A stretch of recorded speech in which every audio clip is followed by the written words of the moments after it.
প্রিয় শিক্ষার্থীরা, আজ আমি আমার প্রথম ক্লাস নিয়ে আসছি। আজকে তোমাদের জন্য আমি আজকে পদার্থবিজ্ঞানের আলোর অধ্যায় পড়াবো। আশা করি সবাই ভালো আছো, সুস্থ আছো। আজকে পদার্থবিজ্ঞানের আলোর অধ্যায়ের কিছু প্রাথমিক কিছু আলোচনা আজকে আমি করব। হ্যাঁ, আমি আমার পরিচয় পর্বে তাড়াহুড়োর জন্য আমার কথাবার্তায় কিছু অপ্রাসঙ্গিক কথাবার্তা এসেছে, কিছু ভুল ভ্রান্তি হয়েছে। সেই কারণে আমি সবার কাছে ক্ষমা চাচ্ছি, সবাই ক্ষমা করবেন। আসলে ভুল তো সব মানুষেরই হয়, তাড়াহুড়ো করার জন্য হয়েছে, এটা আমার ইচ্ছাকৃত ভুল নয়। যাই হোক, আমি আমার লেসনে ফিরে আসছি। আজকে আমি এই পদার্থবিজ্ঞানের পড়াবো আলোর প্রতিফলন। আলোর প্রতিফলনের আজকে বিশেষ বিশেষ টপিকগুলো আমি পড়াচ্ছি। আলোর প্রকৃতি, আলোর প্রতিফলন, প্রতিফলনের সূত্র, আলোর শোষণ। এর মধ্যে আরো একটা জিনিস আছে, আলোর প্রতিসরণ আছে। সেটা হয়তো আমি আমাদের আরো একটা অধ্যায় আছে, সেই অধ্যায়ে গিয়ে পড়াতে পারবো। আচ্ছা, যাই হোক, প্রথমে আমি আসি আলোর প্রকৃতি সম্পর্কে বলি। আসলে আলো এক প্রকারের শক্তি যা আমাদের দর্শনের অনুভূতি জাগায়। দর্শন মানে কি? যার সাহায্যে আমরা দেখতে পারি, সেটাই হচ্ছে আলো। আলোর প্রকৃতির মধ্যে আর আছে, আলো সরল পথে চলে। যদি কোনো বাধা না পায় তাহলে আলো সর্বদা সরল পথে চলে। আর আলো এই ঢেউয়ের মতো চলে, ঢেউ, কম্পন। তোমাদের দেখাচ্ছি আলো কিভাবে চলে। আলো আসলে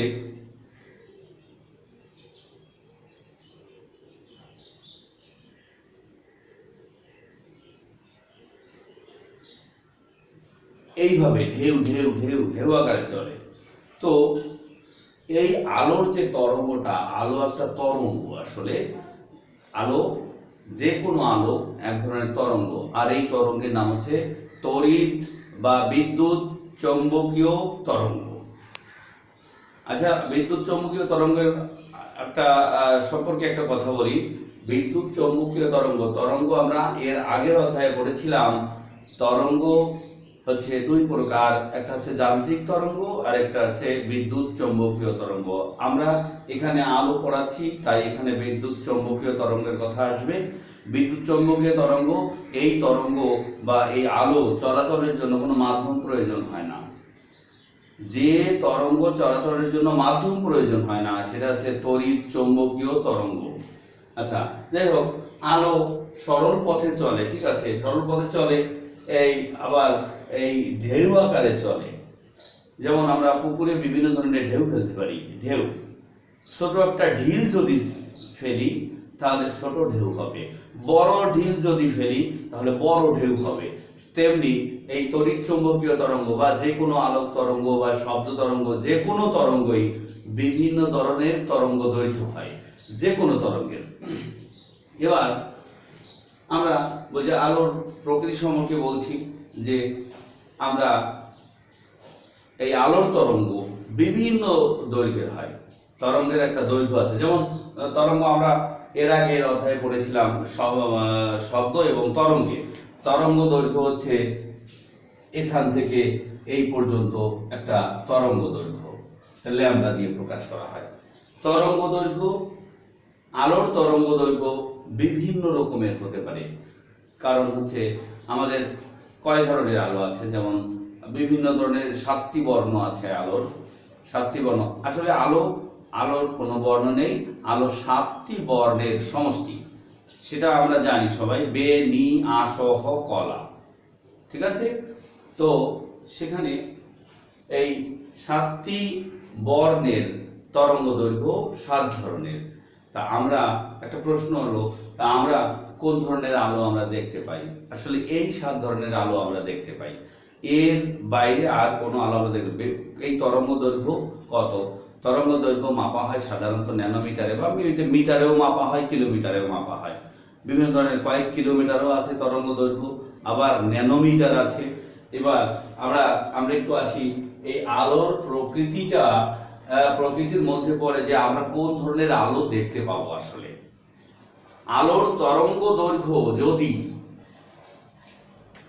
400 ন্যানোমিটার থেকে 700 ন্যানোমিটার হয়, অর্থাৎ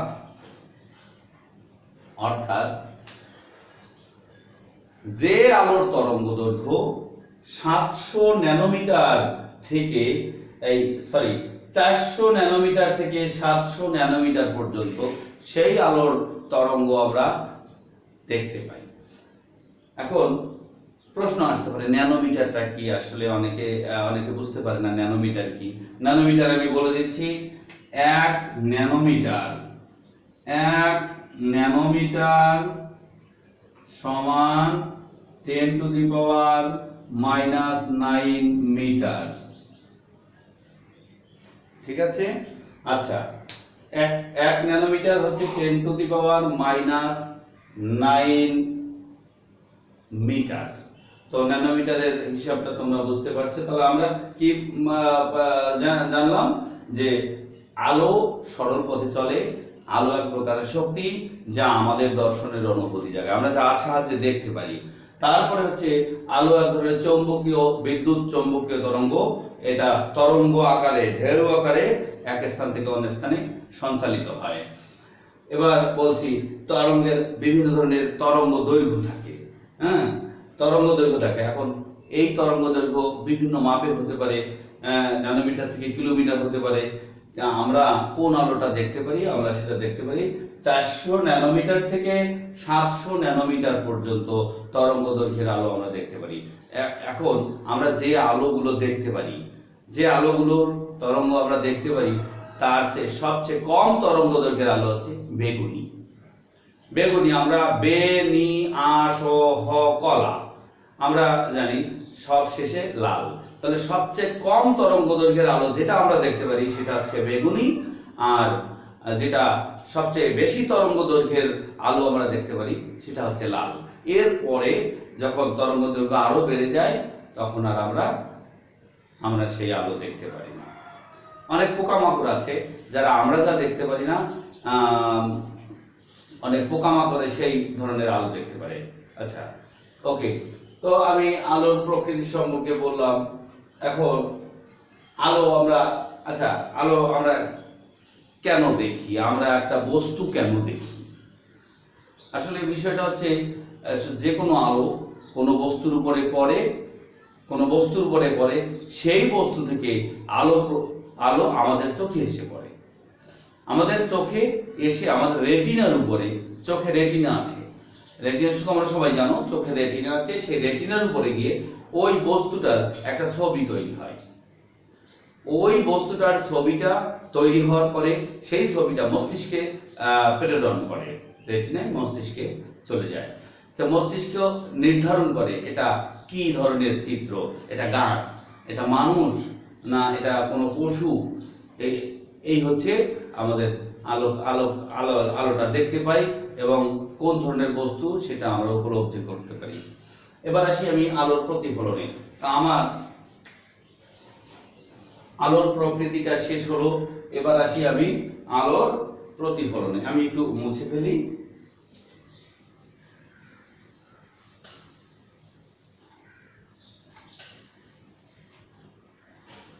আচ্ছা, এবার আসি আলোর প্রতিফলন। প্রতিফলন কথাটার অর্থ হলো ফিরে আসা। প্রতিফলন, ফিরে আসা। আলোর প্রতিফলন কথার অর্থ হলো আলো যখন একটা মাধ্যম থেকে আরেকটা মাধ্যমে প্রবেশ করতে যায়, আলো যখন এক মাধ্যম থেকে অন্য মাধ্যমে প্রবেশ করে তখন তিন ধরনের ঘটনা ঘটে। কিছু আলো যে মাধ্যম থেকে আলোটা ওই দ্বিতীয় মাধ্যমে প্রবেশ করতে যাচ্ছে সেই প্রথম মাধ্যমে আবার ফিরে আসে, আবার কিছু আলো ওই দ্বিতীয় মাধ্যমে প্রবেশ করে, আর কিছু আলো দ্বিতীয় মাধ্যম শোষণ করে নেয়। এই তিন ধরনের ঘটনা ঘটে। তো আলোর প্রতিফলন হচ্ছে আলো এক মাধ্যম থেকে অন্য মাধ্যমে যাওয়ার সময় যে আলো আবার প্রথম মাধ্যমে ফিরে আসে তাকে বলা হয় আলোর প্রতিফলন। আর শোষণটার কথা আমি পরে আসছি। তাহলে আলোর প্রতিফলন তোমরা বুঝলে। আলো প্রতিফলন যেমন আমি একটু দেখাই, এটা যদি পানি হয়, এটা পানিকে আমি ডব্লু দিয়ে প্রকাশ করছি, ডব্লু ওয়াটার। আর আমি বাতাস, এটা বায়ু মাধ্যম, এটা এয়ার বলছি, এয়ার। এখন একটা আলোক রশ্মি বায়ু মাধ্যম থেকে এভাবে এসে পড়লে এখানে যে বিন্দুতে এসে এই হচ্ছে বায়ু আর এই হচ্ছে পানি মাধ্যম। এই বায়ু এবং পানির মিলিত তল হচ্ছে এটা। এখন এই তলে একটা যে বিন্দুতে এসে আলো আপতিত হয় সেই বিন্দুতে একটা লম্ব আঁকতে হয়, লম্ব। এখন আলো এসে কিছু ওই একই মাধ্যমে ফিরে যায়, ঠিক আছে। আর এইটা হচ্ছে আলোর প্রতিফলন। এই ও বরাবর আসলো, ও এ প্রাইম বরাবর চলে গেল, তাহলে এটা হচ্ছে আলোর প্রতিফলন। আবার এই মাধ্যমেও কিছু আলো প্রবেশ করে, সেটা আলোর প্রতিসরণ, আমাদের পরের অধ্যায়ে আছে। আর কিছু আলো দ্বিতীয় মাধ্যম শোষণ করে নেয়, সেটা শোষণ সম্পর্কে আমি একটু পরে আলোচনা করছি। আলোর প্রতিফলন তোমরা বুঝলে। আলোর প্রতিফলনটা কি আসলে? এবার প্রতিফলনের সূত্রটা বলবো, যদিও এখানে অনেক কিছু আমি লিখেছি। প্রতিফলনের সূত্রটা আমি এখন লিখবো, তোমাদের একটু লিখতে হবে এটা।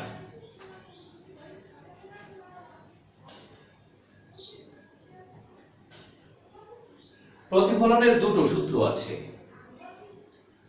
প্রতিফলন একটু খেয়াল করতে হবে তোমাদের। একটা রশ্মি, আমরা এখানে দুটো মাধ্যমের কথা বলেছি। যে মাধ্যম থেকে আলো এসে পড়ছে সেই মাধ্যমকে প্রথম মাধ্যম বলছি, আর যে মাধ্যমে আলো প্রবেশ করছে সেটাকে আমরা দ্বিতীয় মাধ্যম বলছি। তো আলো প্রথম মাধ্যম থেকে আসলে, যে আলোটা প্রথম মাধ্যম থেকে আসে তাকে আমরা আপতিত রশ্মি বলছি। আপতিত রশ্মি, অথবা বইয়ে তোমাদের লেখা আছে বর্তমানে আপতন রশ্মি। তো আপতিত রশ্মি লেখাটা ভালো লাগে শুনতেও। আপতিত রশ্মি বা আপতন রশ্মি।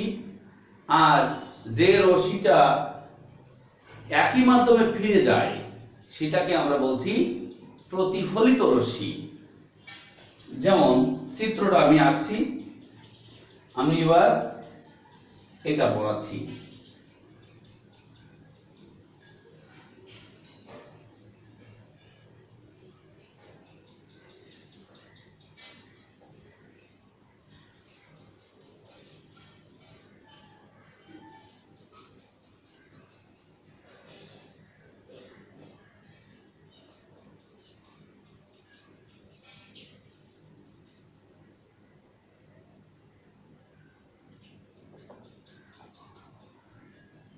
এটা বায়ু মাধ্যম, এটা পানি মাধ্যম।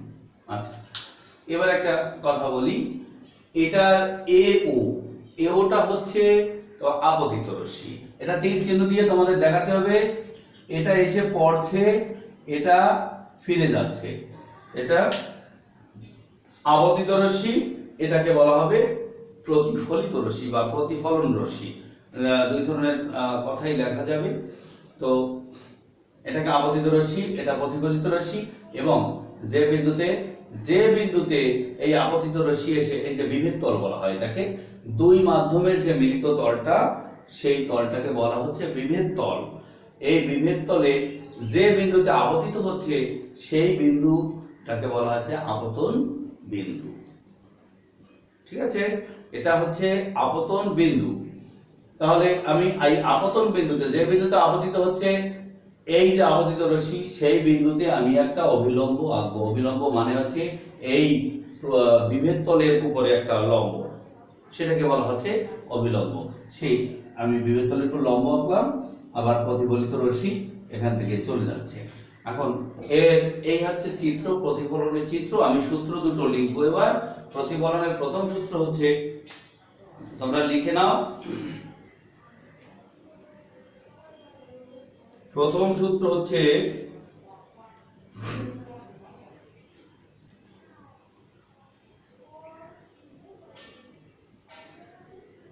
আপতিত রশ্মি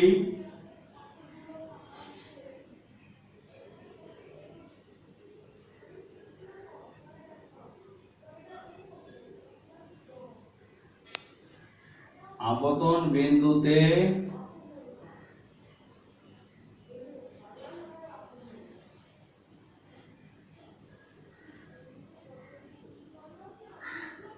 অঙ্কিত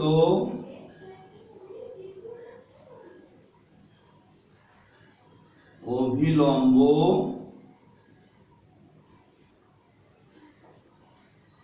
ও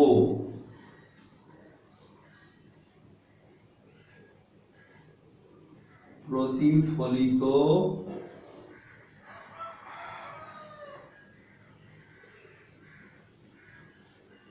রশ্মি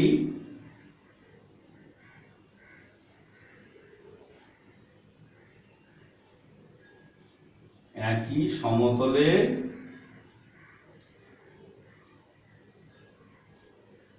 অবস্থান করে। এই হচ্ছে প্রথম সূত্র। তাহলে কি হচ্ছে? প্রথম সূত্র হচ্ছে আপতিত রশ্মি। এই হচ্ছে আপতিত রশ্মি, আপতন বিন্দুতে অঙ্কিত অবিলম্ব এন ও এন প্রাইম। এটা হচ্ছে এন ও এন প্রাইম হচ্ছে অবিলম্ব, আর ও এ প্রাইম এটাকে বলছে প্রতিফলিত রশ্মি। তাহলে বলছে কি, আপতিত রশ্মি আপতন বিন্দুতে অঙ্কিত অবিলম্ব ও প্রতিফলিত রশ্মি একই সমতলে অবস্থান করে। এই একই সমতল বলতে অনেকে বোঝে না, আমি বুঝিয়ে দিচ্ছি, তোমরা একটু খেয়াল করো।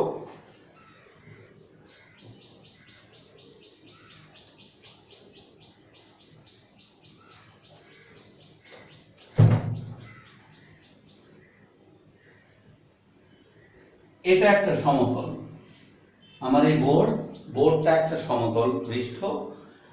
তাহলে আলোক রশ্মি যদি এইভাবে আসে, এই সমতল বরাবরই এইভাবে চলে যাবে, আবার এইভাবে যাবে না। কিন্তু একটু খেয়াল করো, এইভাবে এসে এই সমতল বরাবরই যাবে, বা এইভাবে এসে এইভাবে যাবে না, এই সমতল বরাবর যাবে। আবার এই অবিলম্বটা হবে এই সমতল বরাবরই। এবার বুঝতে পারছো নিশ্চিত? তো একই সমতল বলতে কি বোঝায়? এবার আমি আসি দ্বিতীয় সূত্র।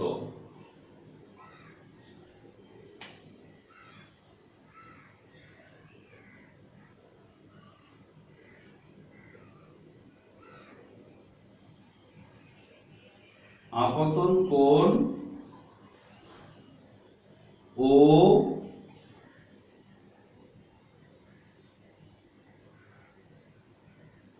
প্রতিফলন কোণ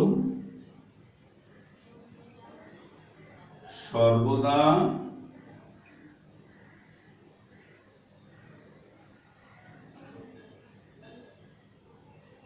সমান। এখন এই আপতন কোণ আর প্রতিফলনের কোণের কথা বলছি।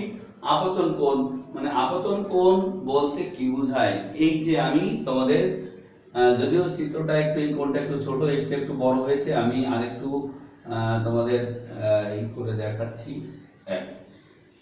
এই হচ্ছে আমাদের কোণ সর্বদা অবিলম্বের সাথে হবে। অবিলম্বের সাথে কতটুকু কোণ উৎপন্ন করে সেটা হচ্ছে আপতন কোণ। এই কোণটার নাম হচ্ছে আপতন কোণ। আপতন কোণকে আই দিয়া প্রকাশ করা হয়। প্রতিফলন কোণ হচ্ছে এটা আর দিয়া প্রকাশ করা হয়। এটা হচ্ছে আই, ছোট আই, এটা হচ্ছে ছোট আর, ছোট আর দিয়ে প্রকাশ করা হয়। অর্থাৎ এখানে আমি লিখতে পারি, অর্থাৎ আই সমান সমান ছোট আর। বুঝতে পারছো নিশ্চিত? তো আমাদের প্রতিফলনের সূত্রটা আমরা শিখলাম। আমরা প্রতিফলনের পরে আসে প্রতিসরণ। আসলে আমরা প্রতিসরণটা পরের অধ্যায়ে পড়াবো।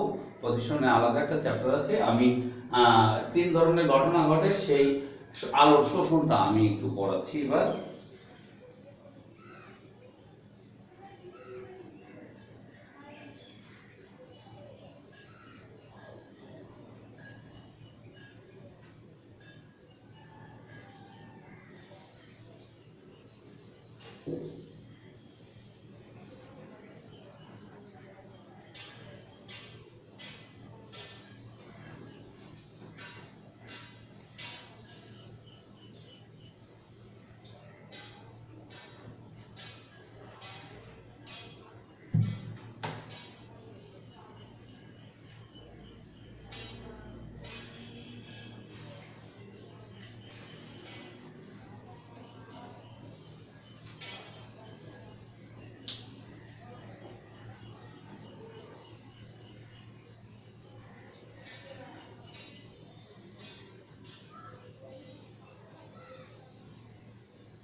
আলোর প্রতিসরণের সূত্র শেষ, এবার আমরা আলোর শোষণ পড়াবো। এখন একটা বিষয় হচ্ছে, তোমাদেরকে যদি কেউ প্রশ্ন করা হয় আসলে আমরা বিভিন্ন ধরনের ফুল দেখি, বিভিন্ন রঙের ফুল দেখি, তাহলে সেটা কেমন হয়? যেমন হলুদ ফুল হলুদ দেখি কেন, সবুজ ফুল সবুজ সবুজ দেখি কেন, লাল ফুল লাল দেখি কেন? এটা খুব একটা মজার বিষয় হলো, সূর্যের আলো বা যে কোনো ধরনের সাদা আলো বা এই আলো আমরা দেখি যেটা, সেটা 7টি বর্ণের সমষ্টি। কিন্তু তোমরা মনে রাখবে সব সময় আলোর কোনো বর্ণ নেই, আলো বর্ণহীন। আমরা সাধারণত সাদা বর্ণ বলি, সাদা বর্ণটা বর্ণহীন। সাদা বর্ণ হচ্ছে 7টি বর্ণের সমষ্টি। এখন আমি বলবো যে সবুজ ফুল সবুজ দেখি কেন? আজ আলোর শোষণ হয় কিভাবে হয়? একটা সবুজ ফুলের উপরে যদি সূর্যের আলো এসে পড়ে, একটা সবুজ ফুল, একটু খেয়াল করো তোমরা, আমি ফুল এইভাবে একটা ফুল আঁকলাম। এটা আমি তো ফুল ভালো আঁকতে পারি না, যাই হোক একটা ফুল আঁকলাম। হ্যাঁ, এটা একটা সবুজ ফুল, এটা লিখে দিলাম, এটা সবুজ রঙের ফুল। এই ফুলটার উপরে এসে আলোক রশ্মি পড়লো।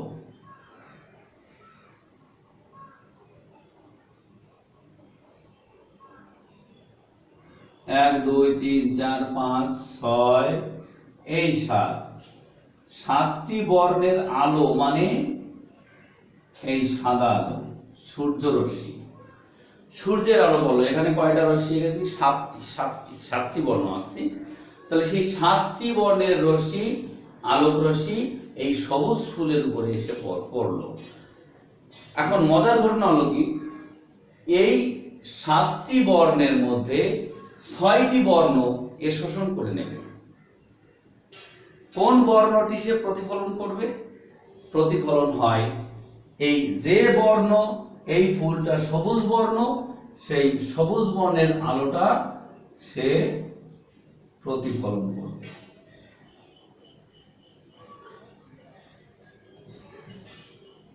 তোমরা নিশ্চিত বুঝতে পেরেছো?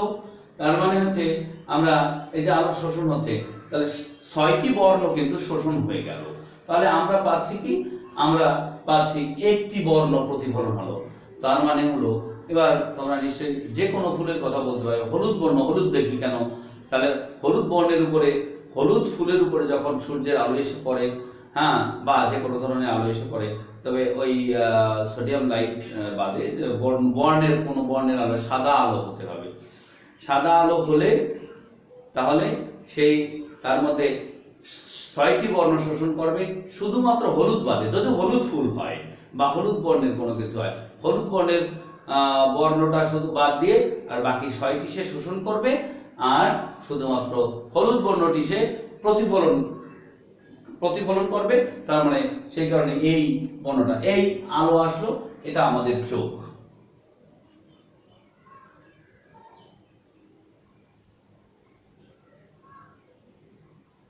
এটা হচ্ছে আমাদের চোখ। এই আমরা দেখছি, যদিও চোখটা এই আচ্ছা, এই আমরা দেখছি এই 7টি বর্ণের আলো মানে সাদা আলো, এটাকে টোটালটাকে বলছি সাদা আলো বা সূর্যের আলো, এই এটা বলছি। এই 7টি বর্ণ এসে পড়লো, 6টি বর্ণ শোষণ হলো, আর বাকি একটি বর্ণ কি করলো, প্রতিফলন হলো। এবং সেই বর্ণটাই কিন্তু আমি কিন্তু আগেই বলেছি, কোনো কিছু যদি দেখতে হয়, অনেকে মনে করে আমরা যদি কোনো চোখ দিয়ে কোনো কিছু দেখি তাহলে চোখ বোধহয় বস্তুটির উপরে আলো পাঠায়। আসলে এই কথাটা ঠিক না। আমরা যে কোনো বস্তু যখন দেখি তখন ওই বস্তু থেকে, যে বস্তুটা আমরা দেখতে চাচ্ছি সেই বস্তু থেকে অবশ্যই আমাদের চোখে আলো আসতে হবে। তোমরা একটা পরীক্ষা করে দেখতে পারো। যেমন রাতের বেলা তোমাকে